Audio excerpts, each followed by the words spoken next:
हाँ तो बच्चों, आपका स्वागत है अरमान सर ऑनलाइन क्लासेज में। तो इससे पहले मैंने आपको वास्तविक संख्या के बारे में आपको बताया था। आज हम लोग पढ़ने जा रहे हैं बहुपद के बारे में। क्या पढ़ेंगे हम लोग? बहुपद के बारे में पढ़ेंगे। बहुपद ये बिहार बोर्ड के एनसीईआरटी बुक है, एनसीईआरटी 10th। हम लोग पढ़ेंगे बिहार बोर्ड का 10th क्लास का बहुपद चैप्टर, अध्याय 2। तो बच्चों, बहुपद क्या नाम है इसका? बहुपद नाम है। ये बहुत ही इंपॉर्टेंट चैप्टर है। 10th क्लास में इस चैप्टर से आपको कम से कम 10 से 12 नंबर का सवाल आता है, जो बहुत ही वीवीआई है, बहुत इंपॉर्टेंट ये अध्याय है। इसलिए इस अध्याय को हमें बहुत अच्छे से समझना होगा। तो हम चलिए शुरुआत करते हैं बहुपद से। तो बहुपद पढ़ने से पहले हमें कुछ बीजगणितीय टर्म्स होते हैं, उसको हमें जानना बहुत ज़रूरी है।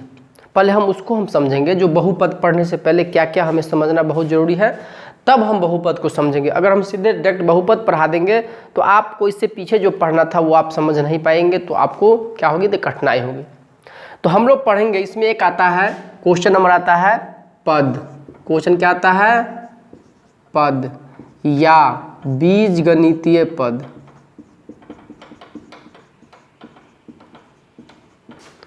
क्या है या किसे कहते हैं?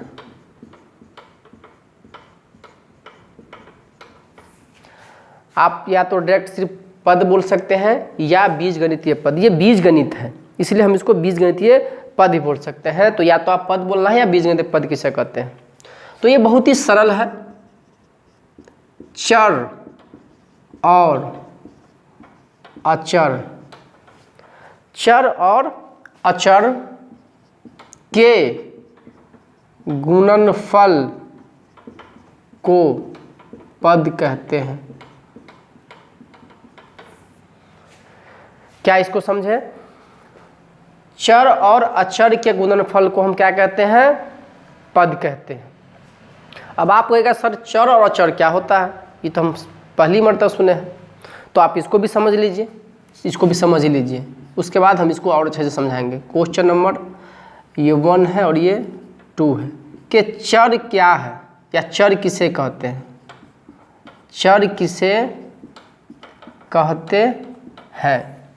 तो देखिए बच्चों, चर वह मान होता है, वह, आप इंग्लिश जानते हैं, हम इंग्लिश में पढ़ते हैं, लेटर्स पढ़ते हैं ना।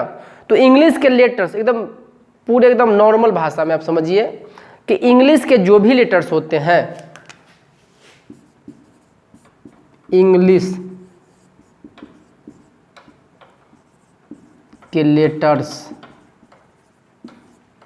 इंग्लिश के कौन कौन से लेटर्स होते हैं? तो A B C D E X Y Z, बस ये आप समझ लीजिए।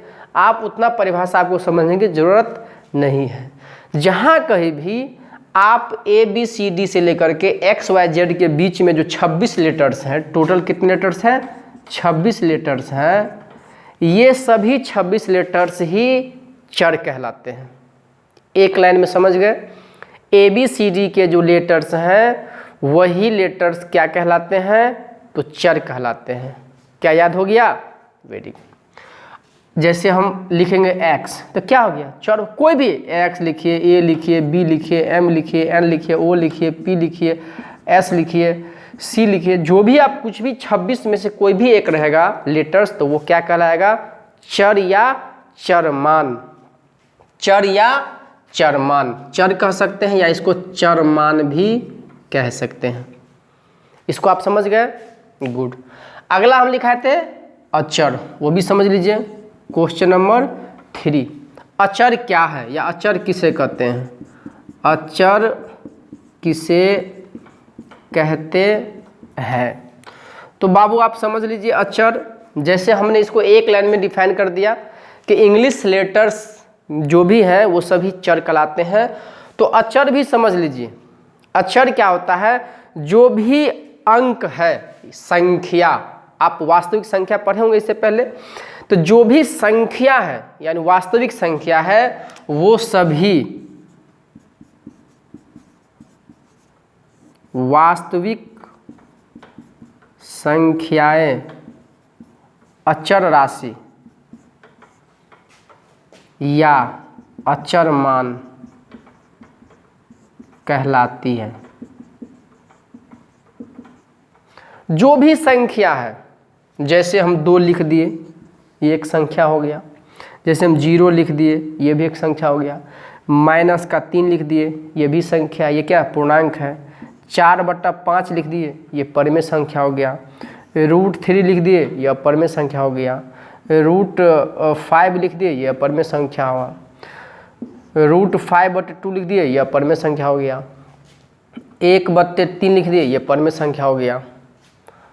12 लिख दिए, ये पूर्ण संख्या हो गया या प्राकृतिक संख्या पूर्णांक हो गया। तो अब जो भी संख्या आप पढ़ते हैं या पढ़े हैं, वास्तविक संख्या, पूर्ण संख्या, प्राकृतिक संख्या, पूर्णांक, सम संख्या, विषम संख्या, परिमेय संख्या और अपरिमेय संख्या, ये सभी संख्याएं क्या कहलाती है? तो ये सभी संख्या वास्तविक संख्या कहलाती है। तो यही वास्तविक संख्या क्या कहलाएगा? तो अचर राशि कहलाएगा या अचर मान कहलाएगा। तो आप चर और अचर को समझ गए? गुड। अगर चर और अचर को समझ गए तो अब हम समझेंगे इसका पद का एग्जाम्पल। अब हम किसका एग्जाम्पल समझेंगे? पद का एग्जाम्पल। जो आपको मैंने लिखाया था कि चर और अचर के गुणनफल को पद कहते हैं, तो कैसे कहते हैं अब समझिए। जैसे हम यहाँ लिखेंगे, एकदम बारीकी से इस वीडियो को देखिए। इसको मिटा देते हैं। क्या चर और अचर समझ गए? तो इसको हम क्या करते हैं? इसको हम मिटा देते हैं। तो समझने में क्या होगा? तो आसानी होगी। तो इसको हम मिटा देते हैं। समझे बाबू? तो अब आप समझिए, चर और अचर समझ गए। आप कहीं भी आप कन्फ्यूजन में रहिएगा कि क्या चर है क्या अचर है। इंग्लिश के लेटर्स को चर कहते हैं और वास्तविक संख्या यानी संख्या को हम अचर राशि कहते हैं। अब पद क्या है कि चर और अचर के गुणनफल को हम पद कहते हैं या बीजगणितीय पद कहते हैं, दोनों कह सकते हैं। हम यहाँ लिखते हैं 3x। अभी हमने आपको पीछे बताया है कि ये x क्या है? तो अंग्रेजी अल्फ़ाबेट का एक लेटर है। तो ये हो जाएगा क्या? ये हो जाएगा आपको चर। और 3 क्या है? यह संख्या है, तो ये हो जाएगा अचर। तो 3x जो है, तो यही ना 3 को हम लिख सकते हैं ना 3 गुने x। तो 3 गुने x यही गुणनफल क्या हो गया? 3x। तो ये हमारा क्या कहलाएगा? ये हमारा कहलाएगा पद। समझ गए? पद को समझे? क्योंकि पद समझना बहुत इंपॉर्टेंट है।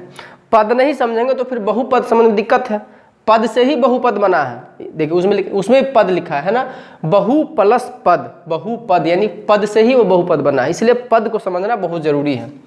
अगर हम लिखते हैं आपको 5/2xy, तो ये देखिए, ये चर और अचर इसका गुणनफल